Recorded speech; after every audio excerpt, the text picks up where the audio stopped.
I'm Jennifer Johnson, and I raise sheep for their wool. Welcome to Whispering Pines Shetland Sheep Farm in western New York State, home to our lovely flock of soft Shetland sheep.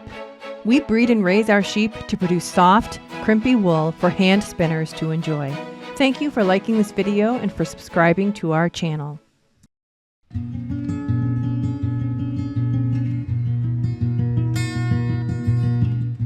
It's November here in western New York. The leaves have mostly fallen, and the farm has settled into that quiet rhythm that comes after the Rhinebeck Fiber Festival. This is usually the time when we'd be planning breeding groups, deciding who will be paired, setting up pens, thinking ahead to spring lambs. But this year feels different. We've been taking a step back, looking at what matters most for the farm and for our family. It's a season of shifting priorities and of letting some new ideas take root.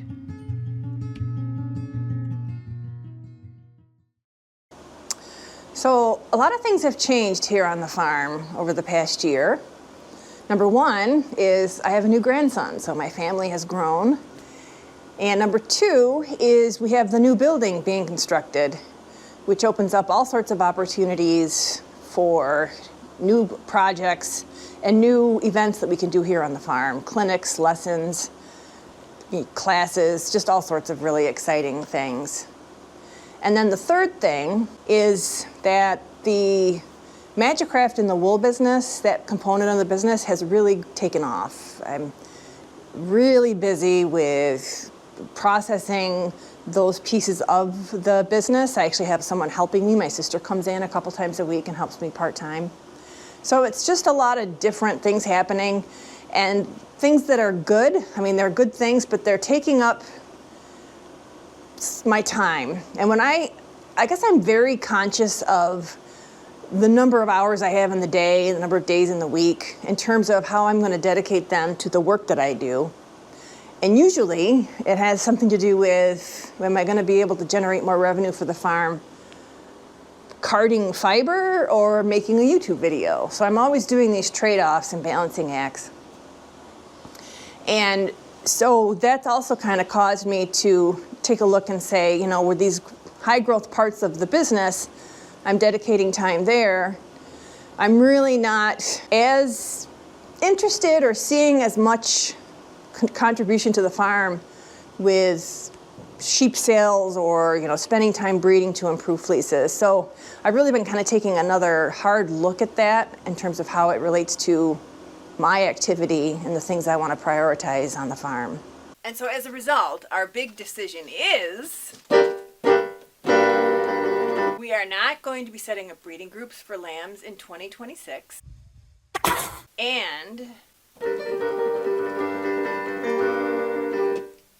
we are not going to be having lambs on the farm ever again.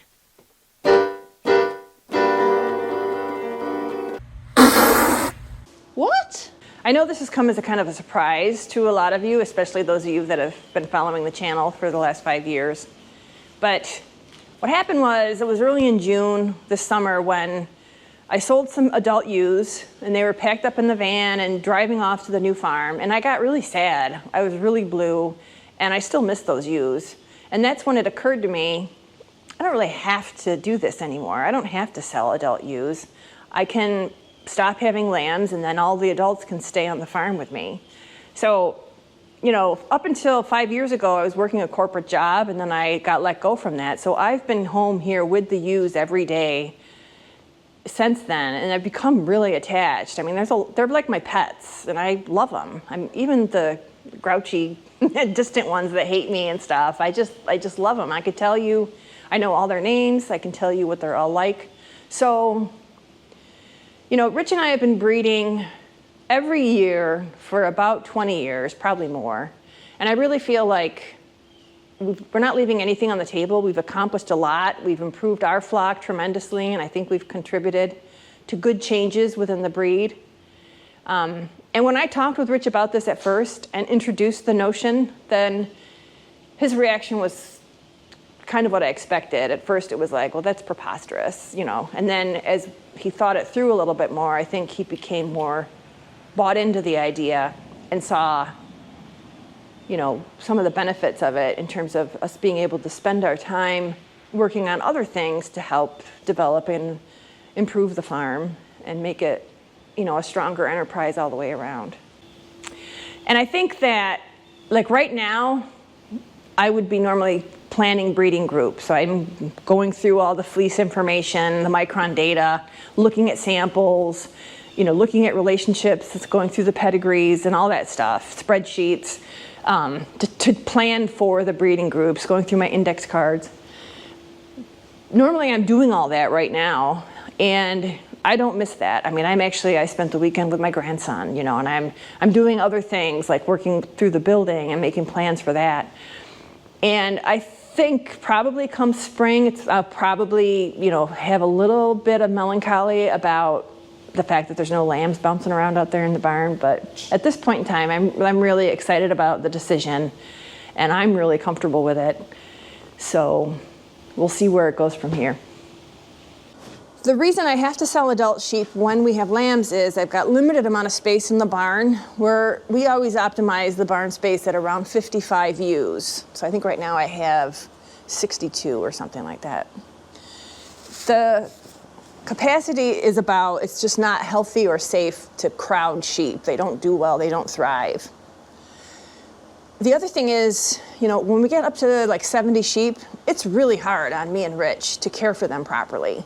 So stuff like giving them their shots, their vaccinations, taking care of their feet, putting their coats on, which is more something that I do for my hand spinners, but still, it's something that, it's strenuous, and to have to do it for that many sheep is a lot.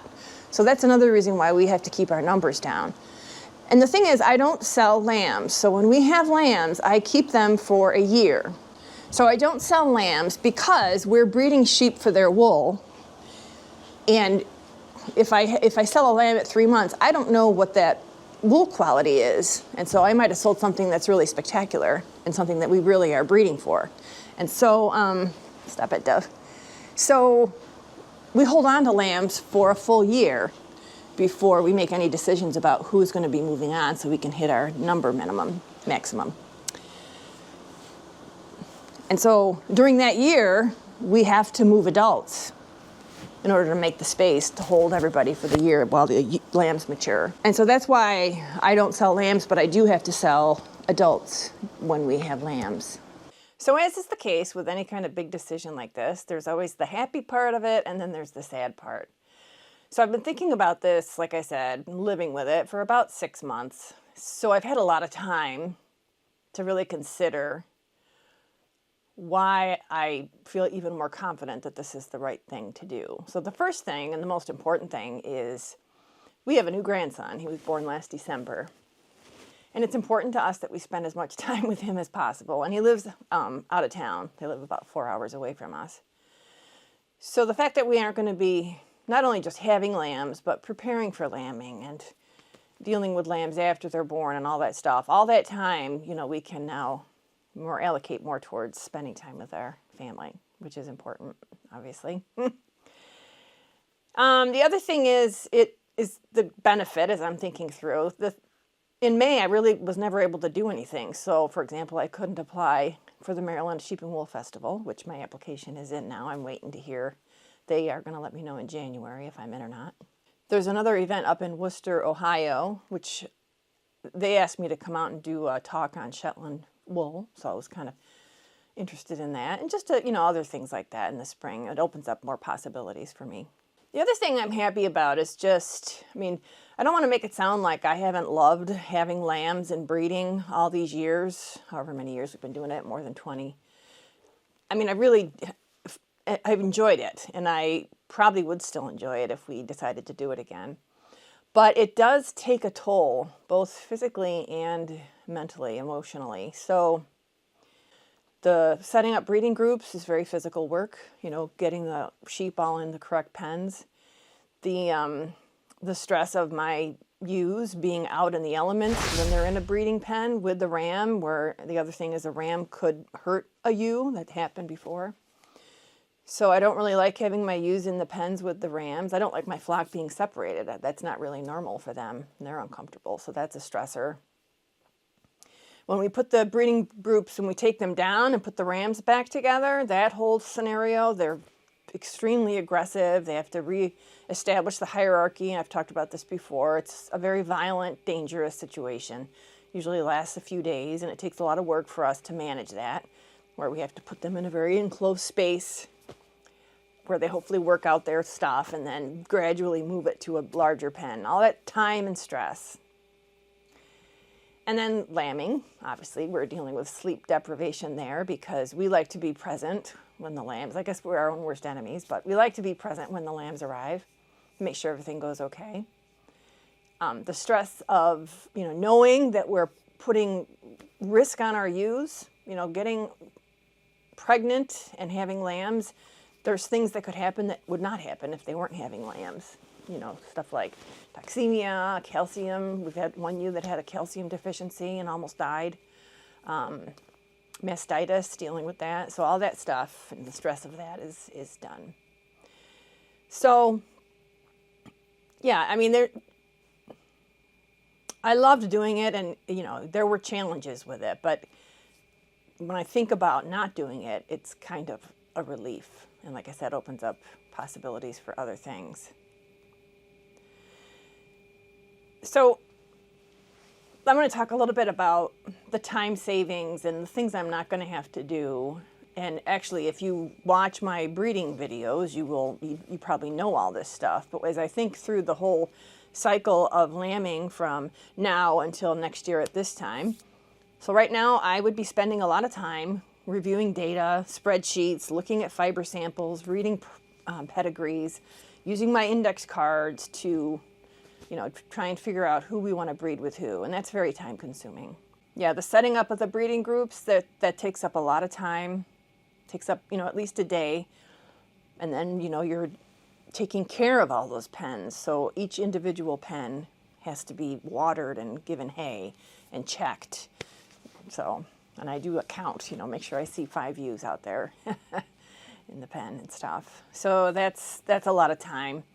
When the lambs are being born, obviously I talked about that already, we're out there with them, but then after they're born, the caring for each lamb and mother in the jugs, a separate thing to do. So there's an enormous amount of time, morning and evening, taking care of that. And then the transition, I have to monitor when they transition from the jug into the nursery or from the nursery into the main part of the barn where the rest of the flock is. And then that transition from the barn out to the pasture, and I'm there with them throughout all of that stuff. So what's happening here is the mothers and their lambs have been in the barn ever since lambing. So could be a month, let's say. So when I let the mothers and the lambs out to the pasture, a lot of times, contrary to what you would think, the mothers will abandon their lambs and just run out to that grass. And so I usually have a little set of lambs that didn't manage to stick with their mothers that I have to herd out there and reunite them with their mothers. So again, just another little thing that takes a little extra time, and I love to do it, but won't be doing that this year. And so, that time I'll get back for doing other things. And even after, in the summer, like after the lambs are born, there's things that I was doing that now won't have to happen. So the booster shots, all the vaccinations that have to happen after they're born, we usually do them like 6 to 8 weeks after. And, this year I think we put it off and we were doing booster shots in like 95-degree humid heat. It was awful. So that's something that we're not going to have to do anymore. If we have bottle lambs have to be fed on the bottle, every 4 hours for, I'm trying to remember how we do it, 8 weeks, so 2 months. And we had 2 bottle lambs this year. So I did end up actually, they moved on to another farm kind of early on in the cycle, but if I had kept them, that would have been 2 months of bottle feeding, which really chains you right down to the farm. Can't go anywhere. Ram lambs. So when I have ram lambs, here's another thing I'm not going to have to do. That whole weaning process, isolating them, and then deciding at some point in the summer, taking that one day to take them to the auction for those that don't get moved on to other farms as breeding stock. So even now, actually, I have a 5-month-old lamb, and she had this condition where her back legs were paralyzed. So we ended up treating her for meningeal worm. We don't know for sure if that's what it was, but she had all the symptoms. And she's doing better now, but she's still a little bit behind and a little bit wobbly. So I'm monitoring her and keeping track of her health progress. Here's an update on that lamb for those of you that are following her progress. So this morning was the morning I decided that my quarantine ewes, the one was the one that we treated for the worm, and the other one was her sister, so her companion. This was the morning I had decided we were going to let them out, so I was stressed out. So I said my good mornings to all my girls, let the main flock out onto the pasture.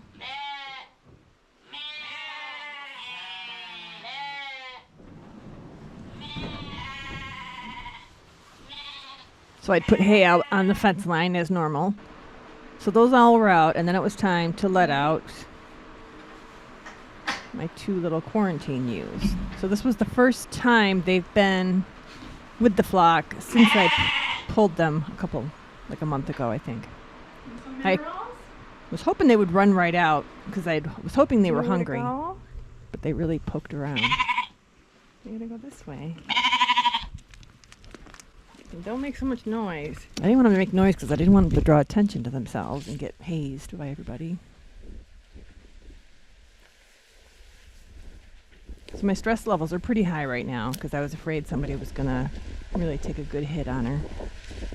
Those of you new to the channel, here's a clip of that lamb earlier this summer when she was in quarantine and how she was struggling a little bit to walk. And you can see she's going to have a hard time bearing down with those back legs to be able to push herself into a competitive situation for food. She's just handicapped. And then I'm like, you're not making any friends by standing on all their hay.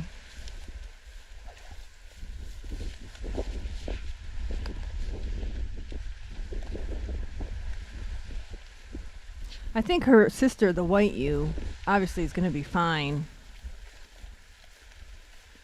But this little one is I just feel like we got to keep an eye on her for a good amount of time.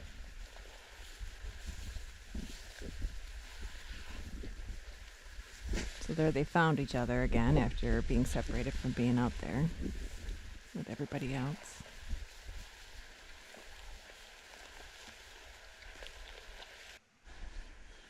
And then they just separated themselves. They didn't really eat that much. Go back and eat. So I'm a little bit anxious. You always want them to have a lot of food in their room. And so here I'm watching them. I'm thinking that they want to get back into that private little shelter they had where they were on the grass, being able to eat nice fresh grass every day. So maybe that was why they weren't really digging into the hay.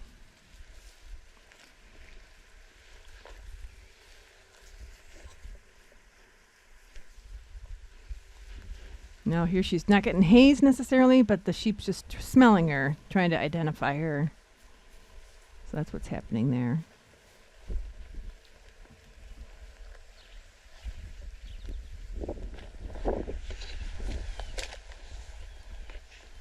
Just trying to keep up with her, keep an eye on her. There's little Salome, that ewe with the brown ewe with the eye patches. I thought she might get into trouble with my lamb because Salome is really high-spirited. But fortunately, in the morning, everybody's hungry and distracted, so they're not really going to be focusing on hazing other sheep.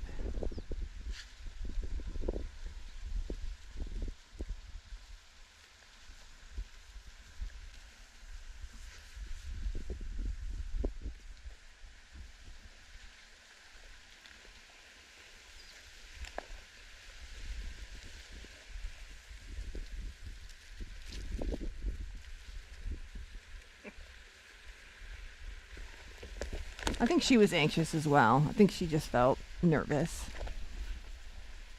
So she kind of hovers in the background.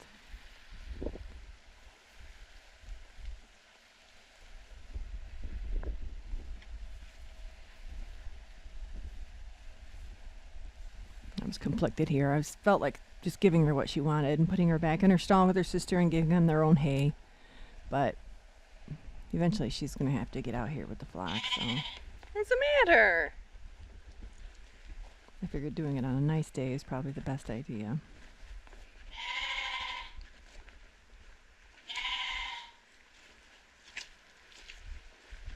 What happened? You're supposed to go eat the hay.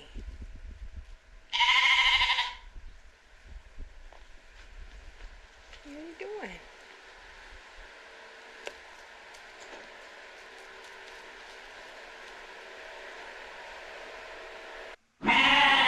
Are you confused?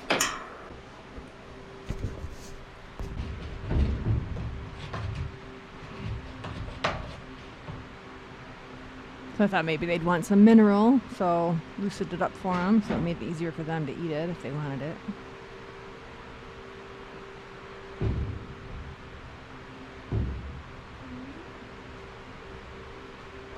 This little white ewe looks just like her mother, Tosca. She needs a new coat. I gotta upgrade her size.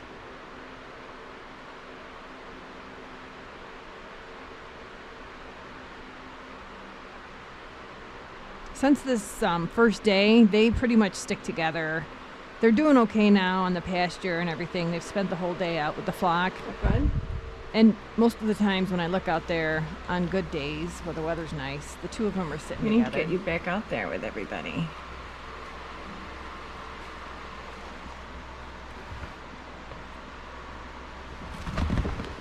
This first day was just really a struggle for them.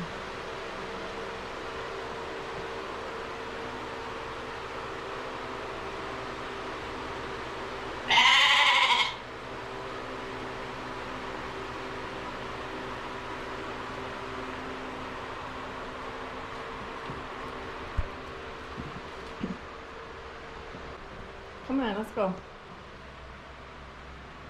Come on.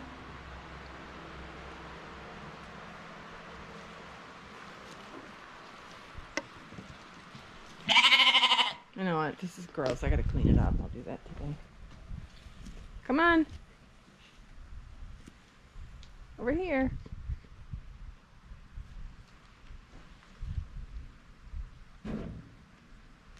There's no food there.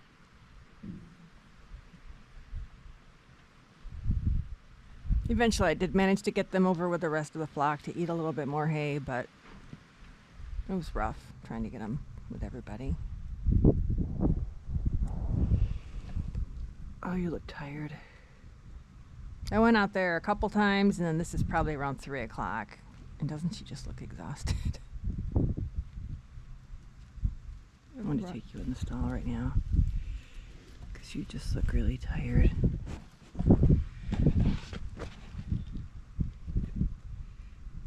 I'm going to pick you up and take you and lay you in that stall, and you can take a nice rest, okay? Let's go. Come here. I got you. I got you. Okay. All right, come on, sissy.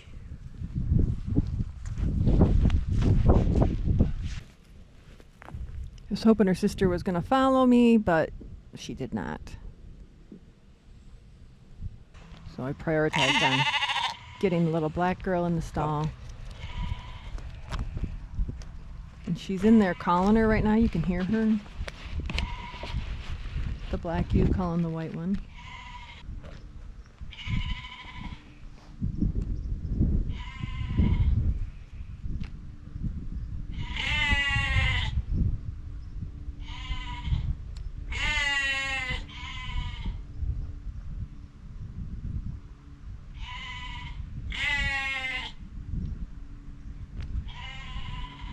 Oh, the relief when this happens.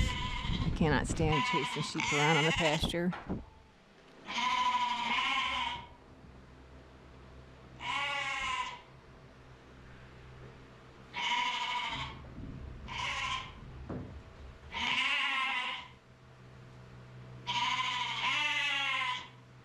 But you can't see her, so that's why she didn't.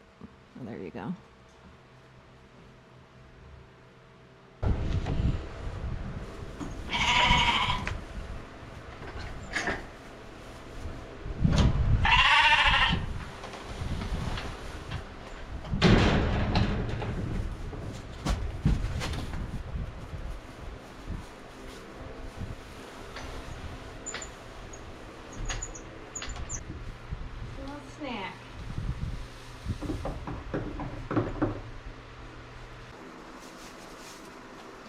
So that was their big day out, first day back out on the pasture with the balance of the flock. All right, that's first day out. So in these situations when you're reintroducing stock, do it when you're going to be home all day so you can check in. This stuff can happen. It takes them a little bit. No, it takes them 3 days to get used to any new routine. So that's been my experience anyway with Shetlands. So it's a beautiful day today, though. And then also, so I've said that, you know, one of the biggest drivers for this was that I am really struggling selling the adults because I love them so much. And, you know, it's been really fun and I've enjoyed meeting new people and, you know, when I sell livestock, you know, just meeting them when they come out to the farm and enjoying that time we spend. But that whole process is time consuming. And the fact that I'm not going to have that work to do going forward, it just feels like I'm pulling off all these little layers of weight that were there and I never even realized they were there. And now that they're not there, it's just a really big relief. And like I said before, this isn't the end. I'm going to continue to, you know, tend and care for the flock I have. I think I've got like 62 adults right now, female adults, and then the 2 rams. So, you know, it's not like I didn't enjoy it. I really did enjoy it, but I'm actually really excited about, you know, some of the new things that I'm going to be doing now that we've decided no more lambing, no more sheep sales, and that chapter is closed. One drawback to this, or one thing that's kind of bothering us still, is one thing we wanted to accomplish. We wanted to get lambs out of the 6 ewes that are in our flock who were the result of a project where we imported ram semen from the UK, from prize-winning rams over there, and brought it over here and spent quite a bit of time and effort artificially inseminating their mothers. And we got these 6 lambs, and we wanted to breed them with Duncan and Sebastian, who are the 2 rams that we think very highly of, just to see, you know, what that lamb would have looked like. And, you know, with this decision, we're not going to get to do that. So that's kind of difficult. That's a big drawback.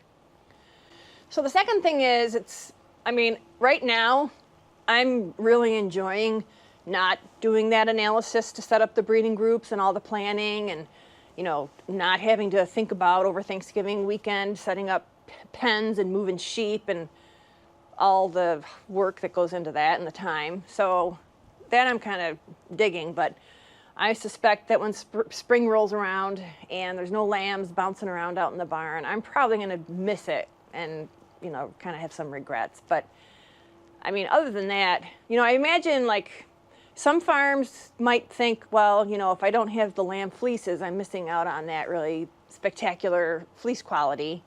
But that's not a thing for us because we've been selecting for ewes that retain their fineness from their lamb fleece all the way to adult. And so, I mean, it's really not any kind of a condition for this decision that we want to make sure we have lamb fleeces, because our fleeces are really soft and fine and they're like lamb fleeces. So that's not really a piece of the decision.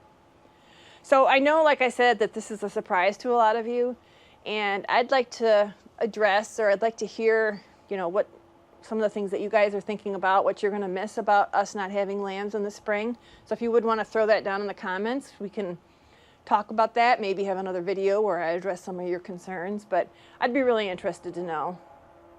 And to that end, I have my friend Hannah here, and I want you to hear what she has to say. Well, when Jen said we're not lambing ever again, I was like, well, that's just ridiculous.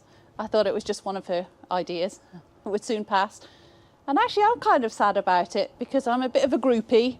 I write down all the breeding groups. I keep my little chart of who has what lamb on what day. I keep my tally of ewes and rams. I can't wait to watch and share the videos. But I mean, we're here at the new building. This is going to be amazing. There's going to be so much fun stuff happening in here. And I'm going to try not to get teary because she's, oh, I bet you're going to cry. Because she's so delicate with me like that. I'm going to try not to cry. I will miss it. I love, and especially just the lamb antics, you know, I'll be like, look at this timestamp. The lamb in the background is bouncing vertically 6 times. Or when she chooses a fantastic piece of music to a lamb frolic and they're galloping back and forth, and instantly you can see the personality, who's bold, who's shy. But hey folks, we're going to plug the YouTube channel here. There's hundreds of videos on there. There are even playlists for things about lambing. There were some years she was able to do a video every single day of lambing, other years where she made one every 2-3 days with a summary. That's not going anywhere. You can still get your lamb fix on Whispering Pines Farm. We always try and plug the channel, so please put a thumbs up on the video. That will make YouTube suggest to new people. If you're not subscribed, please do. And if you know someone else that would like some sheepy, fibery content, please share the video links with your friends. Thank you.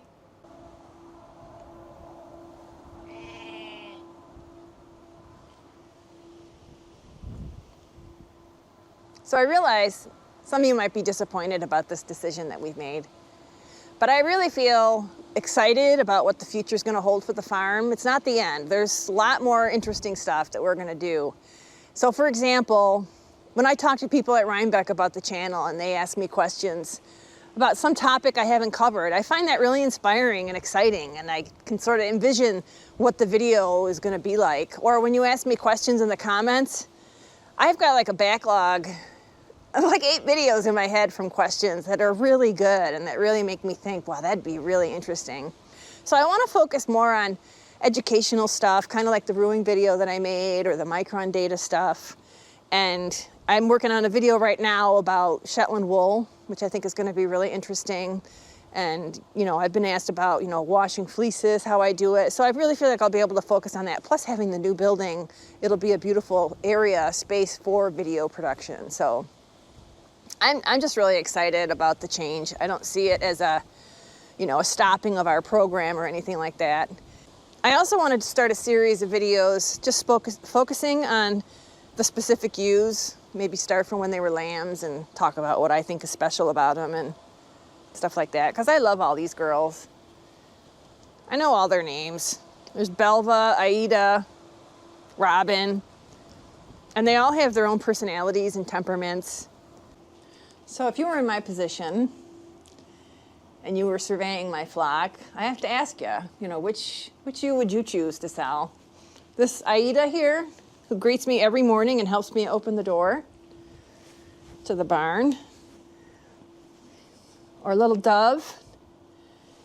This is Lucretia's daughter. Her and her mom, they spend the nights, I can see them in the lamb cam next to each other. Or some of the ones that I've nursed back to health. I don't know where Adelina is, but she was at death's door and I brought her back. So there's no way she's going.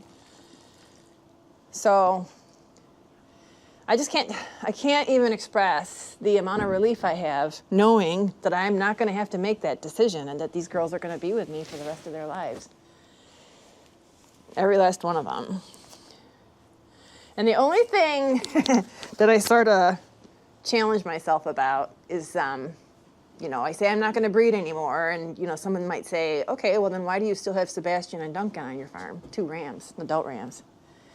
And to answer that, I will say that we do still have that one last unanswered question about what would a lamb look like from one of those 2 boys bred to one of the ewes that came from those UK genetics that we got from the artificial insemination of the UK semen. So I guess what I'm going to say is for certain next year and probably the following year, you know, there's not going to be any lambs coming onto the farm. And it's possible after that amount of time, we either decide we want to add more or we make the final decision and let the 2 rams go. But I don't have to fret about that right now. Right now I can really just enjoy my flock as it is and enjoy their wool and just enjoy our time together.